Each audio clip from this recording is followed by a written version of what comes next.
Today, we're going to be talking about pride in our leadership. Have you ever worked for a prideful leader? If you have, you might recognize some of the characteristics that we're going to walk through in just a few minutes. And chances are, if you worked for a prideful leader, it wasn't a good experience. Probably frustrating for you, and it maybe even, made you angry, upset, deflated. So we're going to be talking about what it is to watch or be careful of pride seeping into your leadership. My oldest daughter has a t-shirt and it says, "I'm not always right, but I'm never wrong." Now, it's a funny t-shirt, but too many leaders actually take that to heart. They literally think that they're never wrong. And it's sad that pride is so closely tied to leadership. Unfortunately, it's sad because it's true, right? Power can go to our head really quick. Power can just give us an inflated sense of self. And so we're going to be looking at today about pride and how to watch for pride in our leadership. Because too often we can begin to think that we're bigger and better than we really are.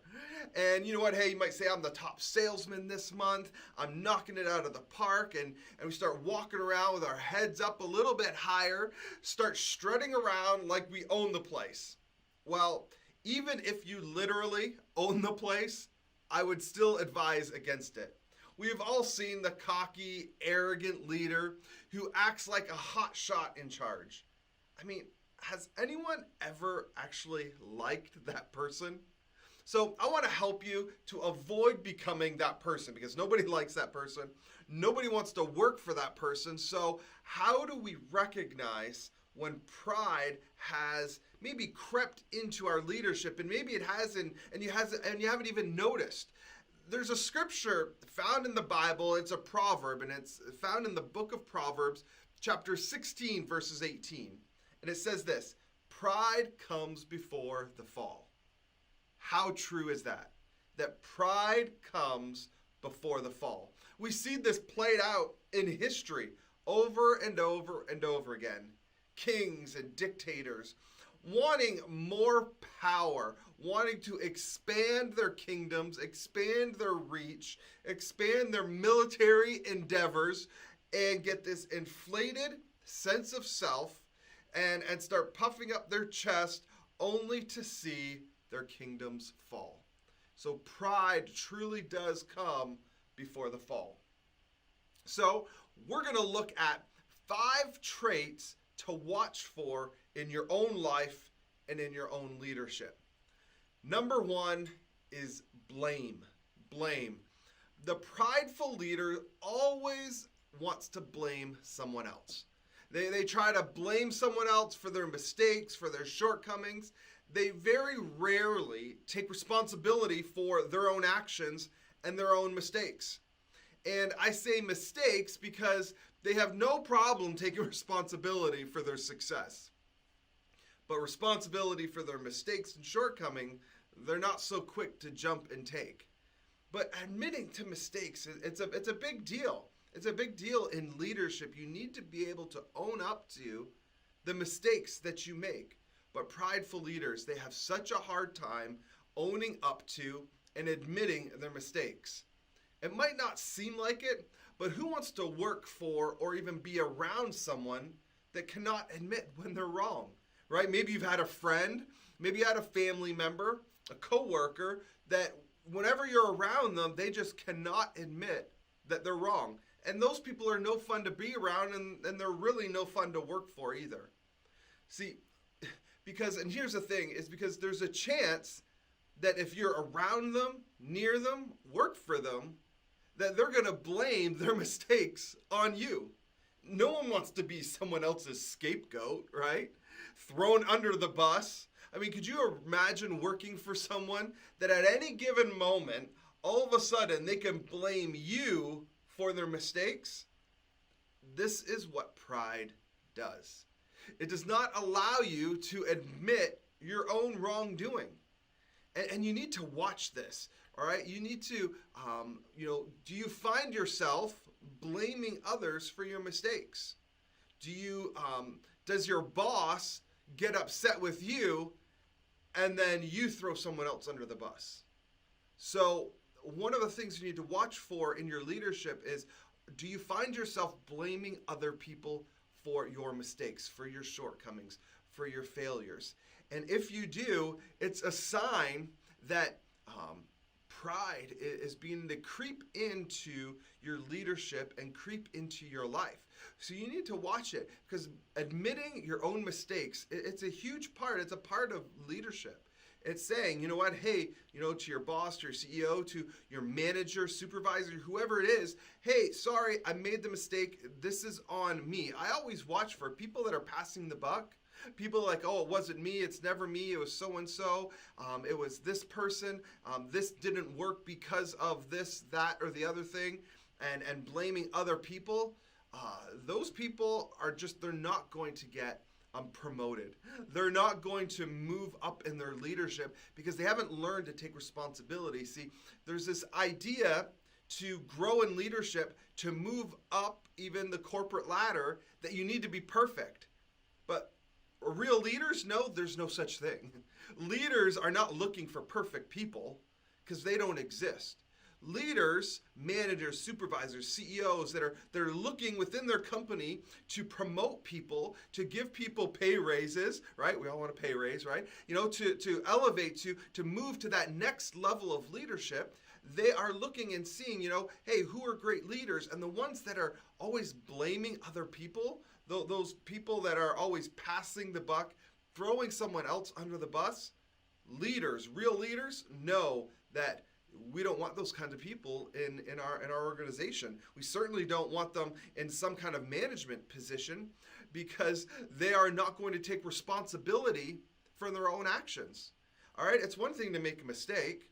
Okay, it's another to try to cover it up, right? How many movies, how many things have we seen, where the cover-up grew to be much bigger than the actual mistake? Too many times, immature leaders try to cover up their mistakes, and if they had just owned up to it, say, hey, I made this decision, I did this thing, I messed up, I made a mistake, I fell short.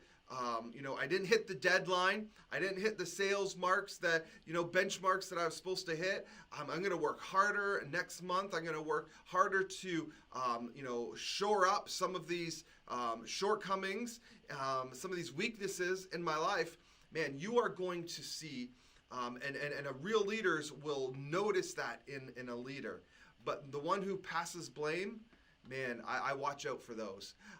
And so make sure that you can own up to those mistakes, okay? Own up to them. And so let's move on to number 2. Number 2 is chaos. Have you ever been around someone that chaos follows? That there always seems to be some kind of drama, some kind of chaos in and around their life. Prideful leaders will often actually create dysfunctional cultures of chaos. Think about that. Immature leaders will create dysfunctional cultures of chaos. You're like, well, why would they do that? Well, prideful leaders like to be the heroes. So sometimes, and I've seen this happen, I've watched it, I've lived through it, I've seen this happen in my own life. I've watched someone else do this, okay? A leader will create some kind of drama, some kind of chaos, and they will literally take a situation and make it worse at first. They will make it worse. They will blow it out of proportion, all right? They will pull more people into the problem, pull more people into the chaos, okay? And it's really just an act. It's actually an act. They're creating drama for the final show. And like, what are you talking about? They're creating chaos, creating drama, then they amazingly come up with a solution to the problem they actually created. It sounds crazy, and you might think, you are nuts. I'm telling you, I've watched people do this. I've watched people create chaos around their life, or take a situation and make it 10 times worse than it ever needed to be, only so that they could be the ones to come up with the solution. I've watched it. Easy problems turn into chaos overnight. Think about it. Have you ever had someone in your life that takes something small, maybe it's a coworker, a boss even, and it takes something small, insignificant, and overnight it just ballooned. And all of a sudden what was involved 2 or 3 people now involves 6, 7, 8, 9, 10 people. All by the leader bringing in and creating more chaos and dysfunction out of this one small problem. And this could go on for days, maybe even weeks. And then all of a sudden, usually when it has spread so that all eyes are on the problem, bam, that leader comes up with the solution, making sure that everyone is watching them and everyone knows who solved the problem. These leaders in organizations exhibit an inevitable turn of staff who are routinely denied credit yet assigned blame. They create chaos. They take small problems, make it dysfunctional, pull people in so that all eyes are on them, and then they magically come up with a solution. If you're interviewing for a job, for a position with a boss or manager, and that place has a high turnover of staff, tread carefully. Now, there could be a very good explanation, a very good reason, but you need to tread carefully. But if that boss or manager has that high volume of turnover and denies employees credit instead of blame, then run. Okay? You need to run, because you know what? You will be their next victim. I mean, you'll be the next victim, you'll be the next employee that they're going to assign blame to. The chaos is going to, and dysfunction is going to begin to come around you, and you don't want to be a part of an organization like that. You do not want to work at a place where you could be blamed, where dysfunction and chaos could be created around you. No one has time for that. Okay? All right, let's go on. Number 3. The third characteristic to watch if it's seeping into your life is deceit. Deceit. So we just talked about how prideful leaders rarely apologize. Okay? So when they realize that they're actually wrong, instead of admitting it, they actually turn to lying. And they feel that perfection is the only option. I just talked about this. Real leaders, great leaders, they know that perfection is never attainable. But these immature leaders feel like I have to lie to cover up my shortcomings, to cover up my failures. They have this misguided notion that they can't make a mistake. And if they do, they definitely don't want anyone else to know about it, because they've created this persona of never being wrong. That's the last thing that you want. That's the last thing you need in your life, is to try to live up to this perfection. Because then, once perfection doesn't happen, because it's not going to, because, right, none of us are perfect, then when that persona is threatened by a failure, then you're going to be tempted to lie and to cover that up. See, when they realize that they're wrong, they will go to great lengths so that no one ever finds out. They don't want to find out that, hey, this person isn't perfect. They're not what they say. Pride can ruin your leadership, your influence, cost you your job. Because eventually, people are going to find out. Eventually, something's going to slip. Something is going to come out, because there's no perfect leader. There's no perfect leader, so why put the pressure on you to be perfect? Why put that kind of pressure or that kind of standard in your life? Okay? It's not attainable. So don't put it on, because when you do, and you put that kind of standard and you put that kind of pressure on your life to be perfect, then when you're not, and it's going to happen, you're going to make a mistake, you're going to fall, you're going to fail, then you're going to be tempted to allow deceit to come in and begin to have to lie to cover it up, right? So when you're consumed with pride, often you don't see it. This is why I'm going through these 5 characteristics that pride can show, so that you can begin to identify these if you see them in your life, because often these prideful leaders, they don't see it. It's never, and here's the thing, is often we will tell ourselves, well, if I'm going to lie to cover up this one little thing, it's just going to be once. Let me tell you, it's never just once. And you know what? Even if it is, you've crossed a line. And you don't want to have to cross a line lying to a superior, lying to a manager, a boss, business owner. You don't want to go down that path. You don't want to be the leader who is so full of themselves that they have to lie and deceive people into thinking that they're better than they really are. Because here's what happens. Once you deceive someone and get away with it, it becomes that much more tempting to do it again. Oh, I got away with it before, I can get away with it again. But then it also becomes more tempting to deceive in other areas of your life.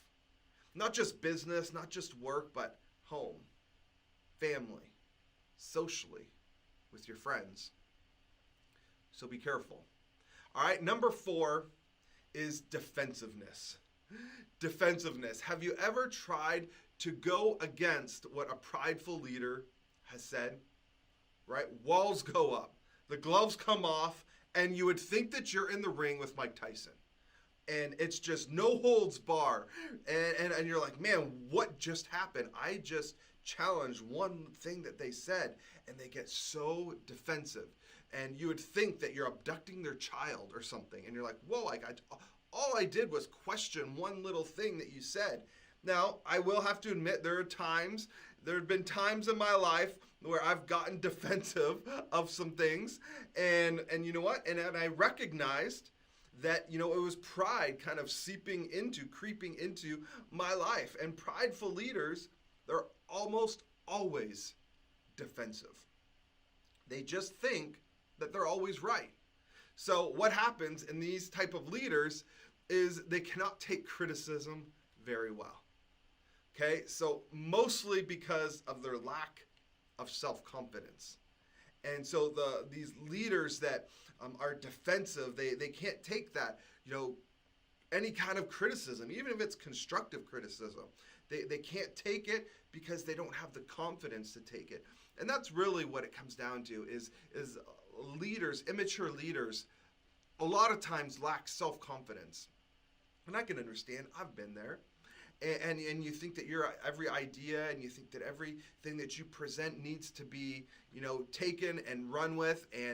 But these leaders that are really defensive, it's more oftentimes than not because pride has crept into their leadership, and they just think everything they do is right, everything they do is great, everything that they do should be just, worshipped almost.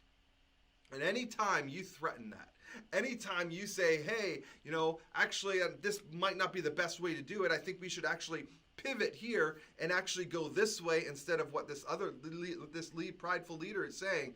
And I mean, it can be small, it can be big, whatever it is, however you challenge them, they do not like it and they lose their cool. They get defensive.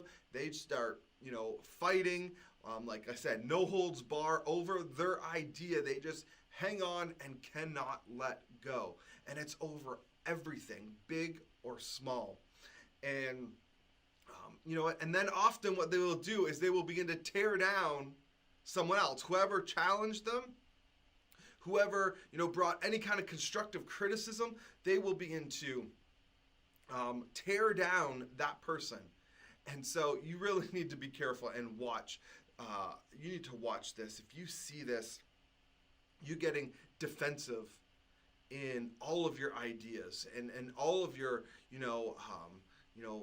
any kind of thing that you're working on, your projects or whatever it is, and someone challenges you, brings constructive criticism, and man, walls go up and you just can't hear anybody else or what anybody else is doing or any other thought or input. You need to watch yourself because it's a sign that pride is creeping into your leadership, and we don't want to have pride in our leadership. Number 5 is foolishness. All right, foolishness. In the end, prideful leaders lack wisdom. Okay, that proverb that we started with, that pride comes before the fall, in the book of Proverbs in the Bible, 16 verses 18, was written by King Solomon. And King Solomon is known as the wisest man to live. Prideful leaders do not have the ability to be wise. They're foolish. To be wise, you need to listen to wise counsel. And prideful leaders do not and cannot listen to wise counsel. They might listen to counsel, but it's probably, one of their crazy friends that they're listening to. There's so many, scriptures and stories in the Bible where, leaders put only their friends around them and just did not get good counsel and ignored the wise counsel. That's what foolish leaders do. They listen to what's easy, what's popular, but great leaders, they listen to wise counsel. Prideful leaders, they make poor decisions because their falsely perceived self-sufficiency keeps them from following wise counsel. They think they're right, so why listen to anyone else? And essentially, they become fools. There's another proverb found in the Bible, in the book of Proverbs, chapter 12, verse 15. It says this: "The way of fools seems right to them, but the wise listen to advice." It's good that the way of the fool seems right to them. You need to listen to wise counsel. Put people around you, have people in your life that are wise, that are smart, that are beyond their years, that you can listen to. You talk to the greatest leaders in our nation. You read their books, you listen to their podcasts, and guess what? You will hear the same thing over and over and over again. Great leaders are great listeners. You hear it time and time again. They surround themselves with wise people and they listen to them. All right? They surround themselves with people that understand their industry, that understand leadership, and they listen to them. Because eventually your character ultimately comes out. But you need to listen to those wise people that you put around you. Okay? Because you can only hide behind the persona for so long. Eventually, who you are is going to come out. It may take months, maybe even years, but it will come out. Who you are is going to come out. And it is so important to surround yourself with wise people, with good counsel, with people who understand you, understand the world, understand leadership. But then you have to listen to those people that are in your life. Okay? You have to listen to that wise counsel. Because remember, that proverb says the way of the fool seems right to them. That's what it's saying, is a fool just thinks they're always right. That's what it's saying. How many times have you seen that played out? Where a person just thinks they're always right, always making the right decision, and they end up being the fool. But the wise listen to advice. Get counsel around you. Get people around you and listen to their advice.